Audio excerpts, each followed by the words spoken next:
नमस्ते। आमे आलोचना करुथिले पंचसखार वरिष्ठ कवि बलराम दासंकर रचना संपर्क रे एवं सेई क्रम रे आज आलोचना करिबा तांकर बट अवकाश।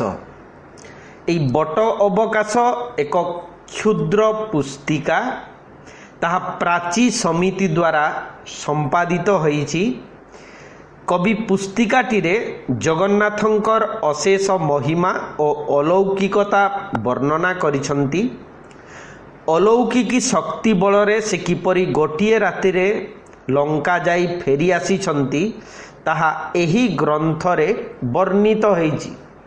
तेबे बहिटी रे लंका दर्शन वर्णना संगे संगे जगन्नाथंकर अवकाश वर्णना बड़ सुंदर भावरे हेइछि। अवकाश बेले किपरि स्वर्गर 33 कोटी देवता इंद्र चंद्र ब्रह्मा शिव देवदेवी लक्ष्मी सरस्वती प्रभृति समस्ते आसी जे जहार कर्म करती एवं जगत पालन कर्ता किपरि समस्तंकर गुहारी शुणी प्रतिकार करती तार वर्णना बड़ हृदयग्राही हेई पारिछि। एई ग्रंथरे तांकर मुख्यतः एक कहानी रहिछि एवं प्राय अधिकांश ग्रंथ एपरि एई बट अवकाश मध्य दांडी वृत्तरे रचित। तार कहानी भाग होउछि जे दिने जगन्नाथंकर भंडार घरे ठाकुरंकर स्वर्ण झरी न पाई पंडा पढ़ियारी माने ताहा चोरी हेई जाइथिबार अनुमान करी बहु स्थान खोजाखोजी कले। शेषरे निराश होई सेमाने राजा प्रतापरुद्र देवंकु जणाइले। राजा एक कथा शुणी खूब व्यस्त होई पड़िले।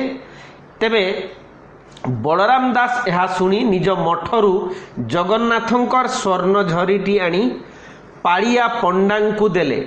एही संवाद चारिआडे क्षणक मध्यरे व्यापी जिबारु समस्ते बलरामंकु चोर बोली संदेह कले। राजा प्रतापरुद्रदेव यह शुणी अत्यंत दुख प्रकाश करिबा सहित तांकु उपदेश छड़े कहिले अभाव समय रे से राजांक निकटरे गुहारी जणाइथिले तांकर अभाव दूर होई जाई थांता। तेबे एपरी चोरी करिबा तांको भली जणे पंडित मन्य संथ पक्षरे आदौ ठीक हेई नहीं। ए प्रकार निंदाबाणी बलरामंकर पक्षरे थिला एकांत असह्य। से जे आदौ चोरी करी नहंती एकथा राजांकु जणाइबाकु जाई गत रात्रि रे घटिथिबा अंगे निभा समस्त कहानी राजांकु सुनाइले। एवं ताहा हेउछि एपरि जे गत राति रे श्री जगन्नाथंक सहित बलराम विभीषणंकु दर्शन करिवा पई लंका कटककु यात्रा करिथिले। बलराम जगन्नाथंकर निर्देश मुताबक स्वर्ण झरीटी को हाथ धरी तांको पछे पछे गले। लंकारे प्रवेश करिबा परे विभीषण जगन्नाथंकु आदर अभ्यर्थना जणाइले। तापरे जगन्नाथ और बलराम लंकारु फेरी आसिले। लंकारु फेरी जगन्नाथ मंदिर को गले और बलराम दास गले तांकर मठ को। भ्रमवशत जगन्नाथंकर कोठ घरर स्वर्ण झरीटी बलरामंक निकटरे रहीगला। सकाळे जेतेबेले स्वर्ण झरीटी चोरी हेई जाइछि बोली प्रचारित हैला सेतेबेले से ताहाकु निज मठरू आनी मंदिर रे देले। राजा प्रतापरुद्र यह शुणी आश्चर्य हेबा सहित बलरामंकु पुण्यात्मा पुरुष भावरे संवर्धित कले। तेबे एई ग्रंथटिर वैशिष्ट्य हेउछि यह क्षुद्र एवं एथिरे लंका दर्शनर विवरणी सहित जगन्नाथ महाप्रभुंकर अवकाश रीतिर मनज्ञ वर्णना रही। द्वितीय ग्रंथटिरे अलौकिकता और कल्पना प्रवणतार आधिक्य अधिक सेहीपरि भक्त और भगवान मध्यरे थिबा संपर्क और अभेदत्व को मध्य एथिरे प्रकाश करा जाइछि। ग्रंथटी दांडी वृत्तरे रचित। एहार भाषा उपसंहार रे राजांक सहित बलरामंकर उक्ति प्रत्युक्ति एवं सर्वशेष रे जगन्नाथंकर महिमा गान और तांको प्रति कविंकर अतूट भक्तिभावर निदर्शन प्रतिफलित होईछि। ग्रंथटिर एई क्षुद्र कलेबर मध्यरे ओडिशार समस्त क्षेत्रर अधिष्ठात्री देवदेवींकर नाम उल्लेख मध्यरे कविंकर जातीयता बोध फुटी उठिछि बोली कुहा जाई पारिबो। सेहीपरि बलराम दासंक रचित अन्य एक बहुचर्चित ग्रंथ रामायण परे ताहा हेउछि ब्रह्मांड भूगोल एवं एई ब्रह्मांड भूगोल होउछि एक तत्व बा दर्शन तत्व संपर्कित पुस्तक। बलराम दास अति बड़ जगन्नाथ दासंक ठारू प्रतिदिन एई भक्ति तत्व और भागवतर व्याख्या शुणुथिले। दुहिंक भितरे प्रगाढ़ बंधुत्व थिबारु से अति बड़ंक ठारू तांकर सुकृत भागवतर बहु पदर व्याख्या शुणिथिले।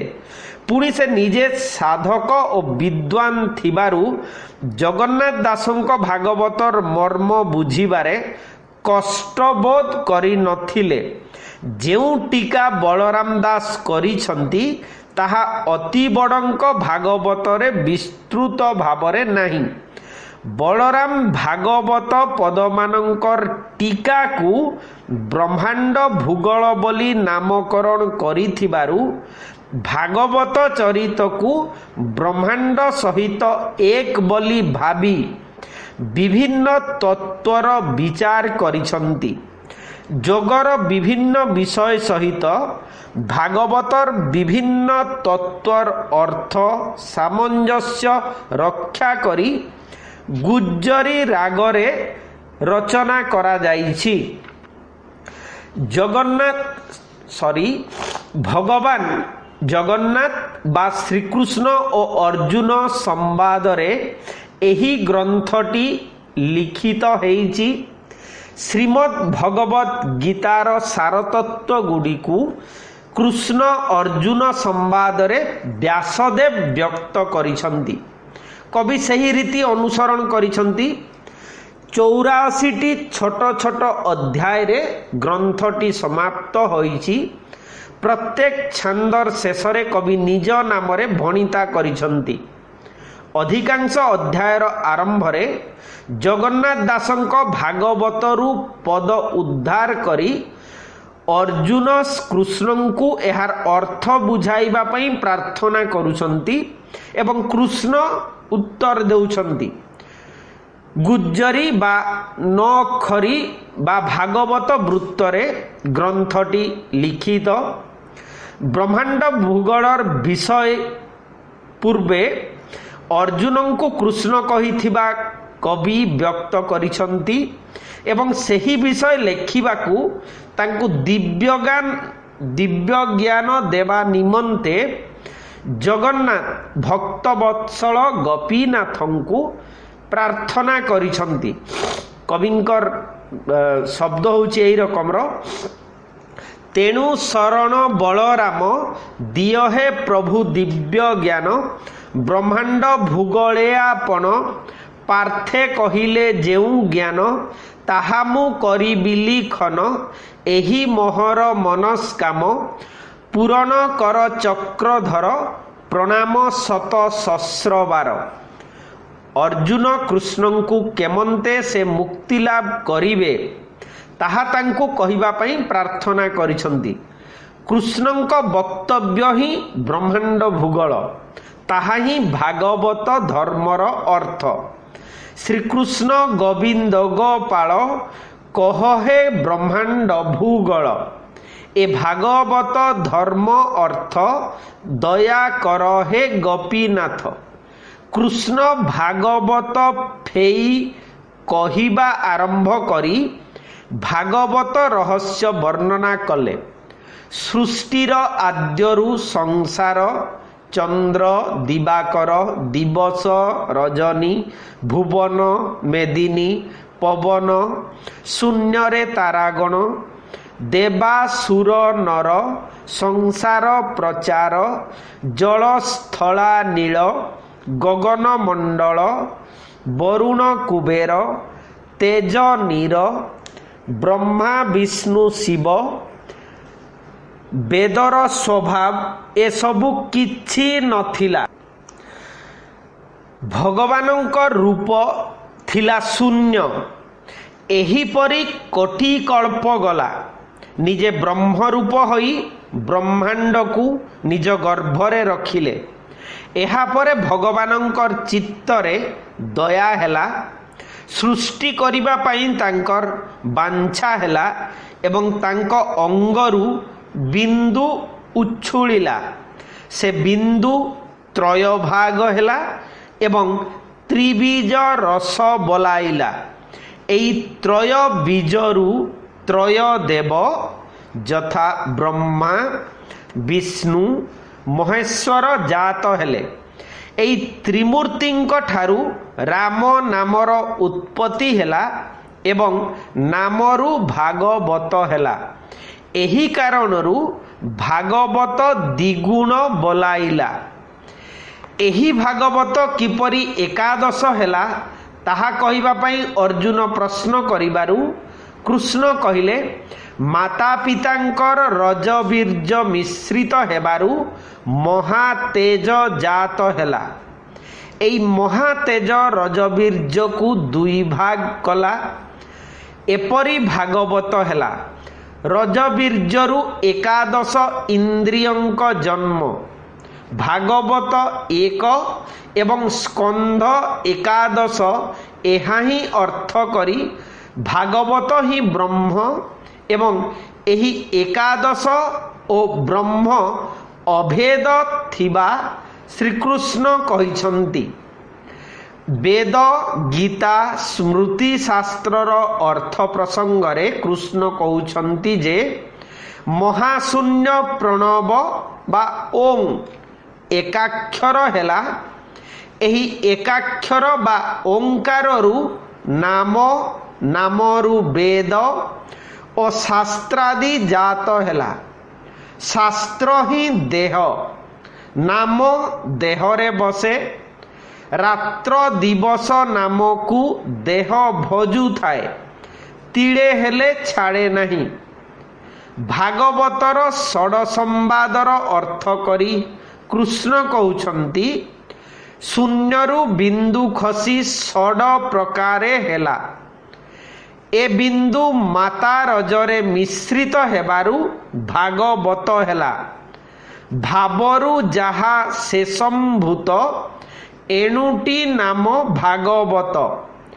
ଭାଗବତର ଦ୍ୱାଦଶ ସ୍କନ୍ଧର ପଦ ଅର୍ଥ ଏହିପରି ଭାବରେ କୃଷ୍ଣ ବୁଝାଇଛନ୍ତି।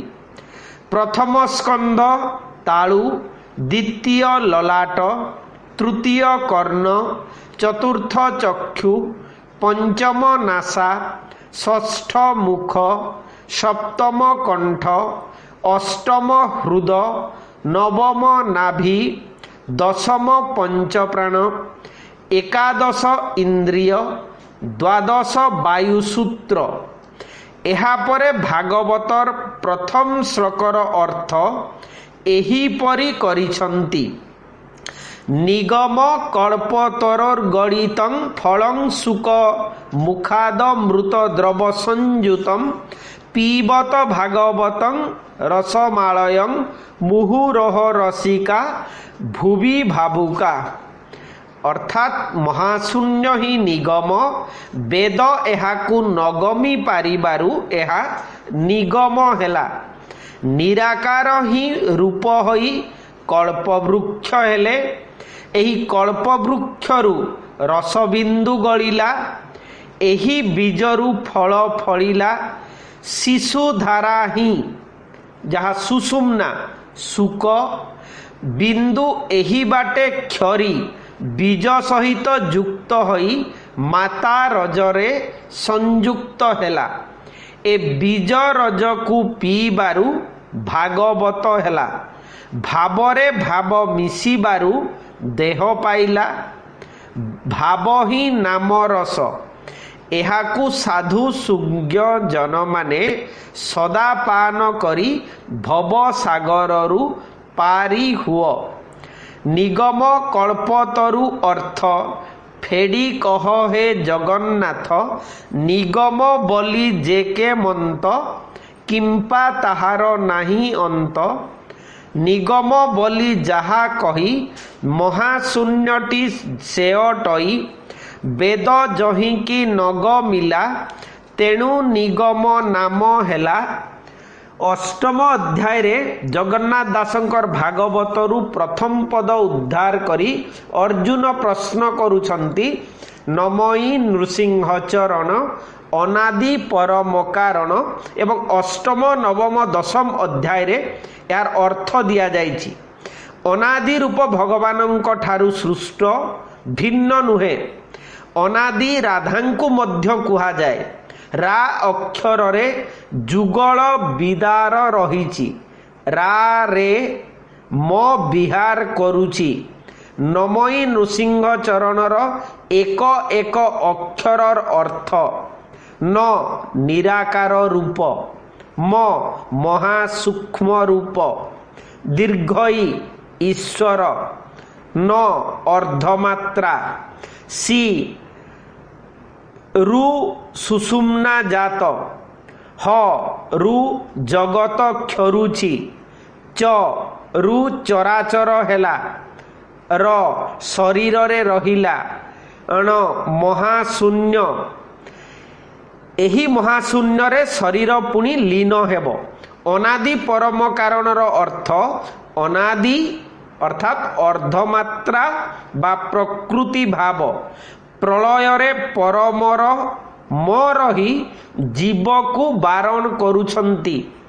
पिता भाव रे थिला से परम कारण कला। एहिपरि अति बड़ भागवतरु शताधिक पद विभिन्न अध्याय मानंकरे अर्थ करिछंती।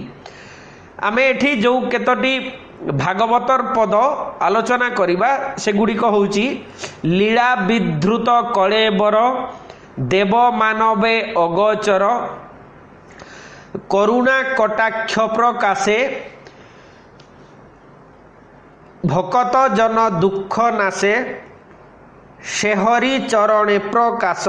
श्री भागवत एकादश साधु संगमे गंगा तीरे सुकचरण धरी करे आनंदे अश्रुपात कला मुनिंक चरणे न मिला। देवंक व्याकुळे मुरारी मंचे मनुष्य रूप धरी दुर्जन गण नाश कले अबनी भारा उश्वासिले। करुण कटाक्ष प्रकाशे भकत जन दुख नाशे। एही पदर अर्थ करी बलराम दास कहउचंती जीव ही भकत। प्रलय जलरे से दुख पाउथाए। पिंडरु जीव बेगे छाड़ी गले एही दुख भाव जीवर हुए। जीव बहु दुख पाइबारु प्रभुंकर करुणा हुए। जीव और परम बेनी मिसी जानती। भकत जनंकर दुख नाश हुए। सेपरि साधु संगमे गंगा तीरे सुकचरण धरी करे आनंदे अश्रुपात कला मुनिंक चरणे न मिला। डाहाण नासार वायु को गंगा कहंती। एहार नाम मध्य सुषुम्ना। मन पवन को चरण कहंती। मन पवन को एक करी सुषुम्ना धारारे टेकिले सुकचरण को धइला अर्थात पश्चिम दृष्टि पूर्व देला। शून्य रे दृष्टि रहिबारु नयनु अश्रुपात हेला। सेपरि देवंक व्याकुळे मुरारी मंचे मनुष्य रूप धरी दुर्जन गण नाश कले अबनी भारा उश्वासिले। अबनी होउछि देह। दुष्टगण नाश कले अर्थात प्रकृति बश हेले आत्मा निजपुर को जाए। जीव और परम शून्य को चली जानती। पुणी भीमकु विष लडू देई जतुर घरे अग्निदाही ए आदि जेते कर्म मान पांडवे कला दुर्योधन संगते पंच भाई घेनी नासिले से कुरुसईनी। बलराम दास तार अर्थ करी कहउछंती भीम जे पवन, जो घर जे देह, विष लडू जे स्त्री बा काम, दुर्योधन जे मन, पंच पांडव जे पंचभूत, मन जे दुर्योधन से काम अग्नि रे जाली देला, पंचभूत परमात्मा सहित दुष्ट मनर सैन्य जे कुरु सैनी ताकु नाश कले, पाप को नाश करी सत्व गुण रे तरी जाती। एही परी विभिन्न पौराणिक विषय को से शरीर भेदरे बुझाइछंती।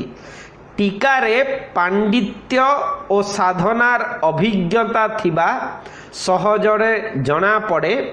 एही प्रकार शरीर भेद टीका निजे अति बड़ जगन्नाथ दास, मार्कंड दास, केशव कैली रे मध्य करिसंती। समसामयिक श्रीहरि दास मयूर चंद्रिका नामक क्षुद्र ग्रंथरे मध्य संक्षेपरे एही प्रकार टीका देइछंती। ब्रह्मांड भूगोल जगन्नाथ दासंक भागवत रचित हेबा परे लेखा हेइछि। जणे समसामयिक कविंक लेखार तात्विक टीका करी स्वतंत्र ग्रंथ लेखिबार दृष्टांत खूब कम मिले। जगन्नाथ दास और बलराम दास एई क्षेत्र रे अग्रणी।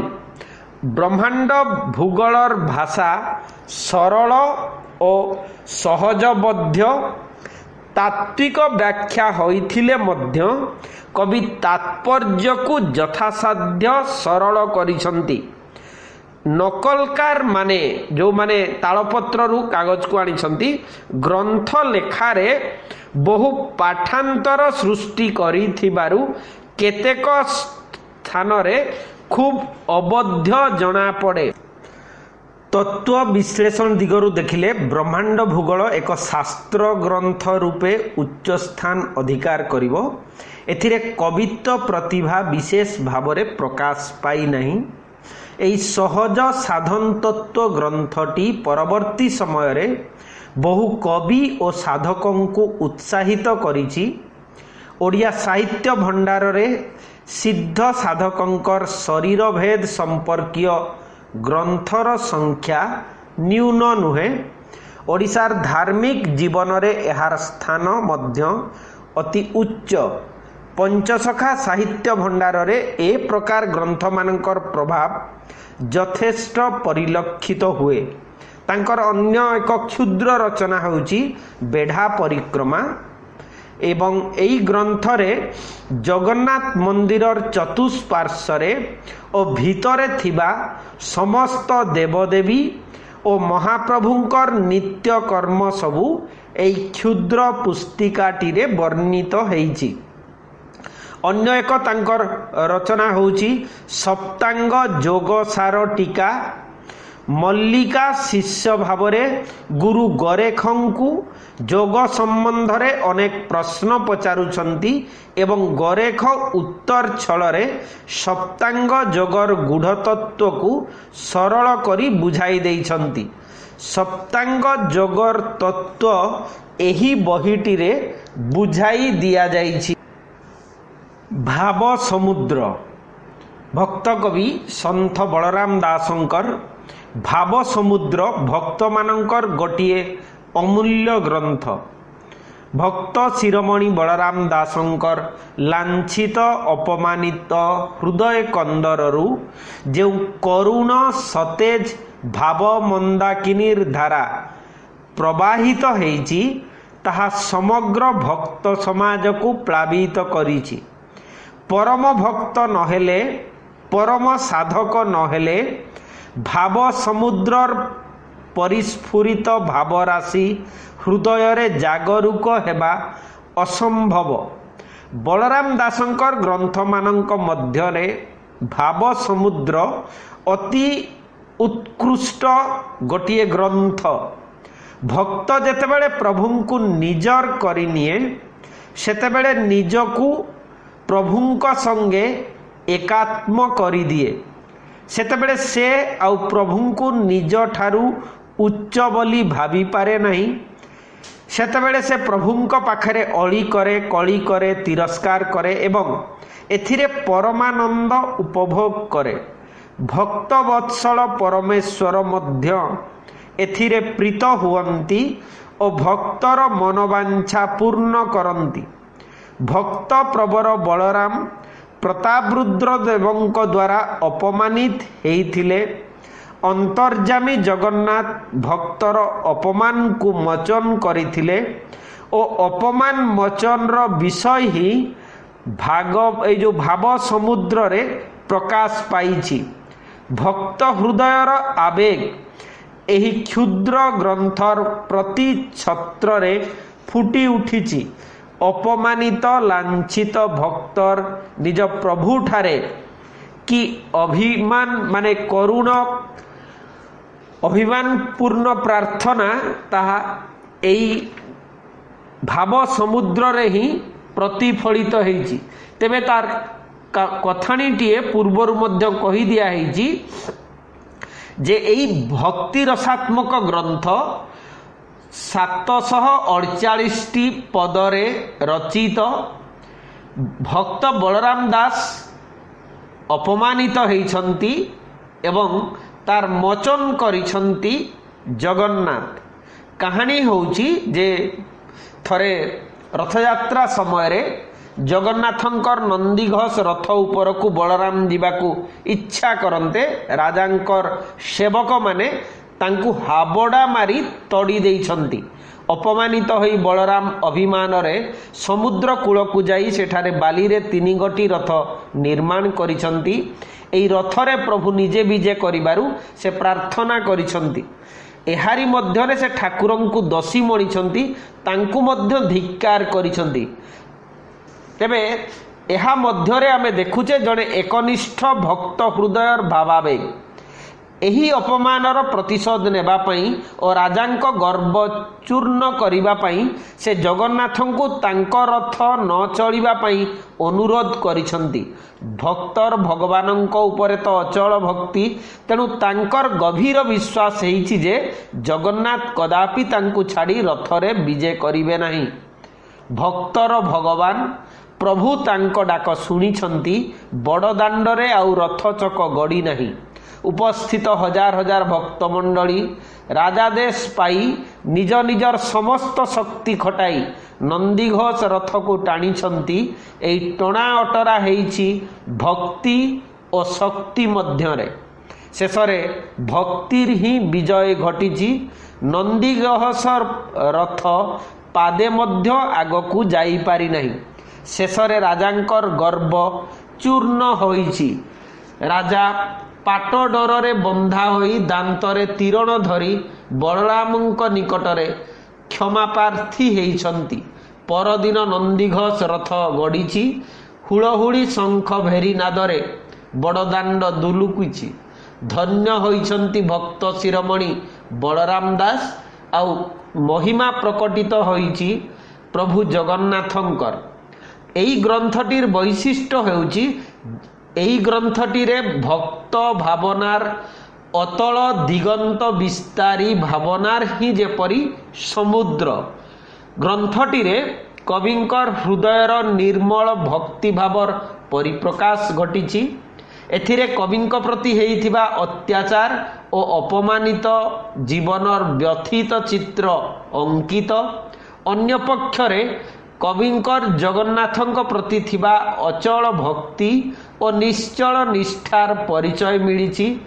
तृतीय एथिरे भक्तर भगवानंक निकटरे प्रतिकार छलरे आत्मिक निवेदन और भक्तर संपूर्ण आश्वस्ति भाव प्रकटित हेइछि। एहार भाषा सरल और सुबोध्य।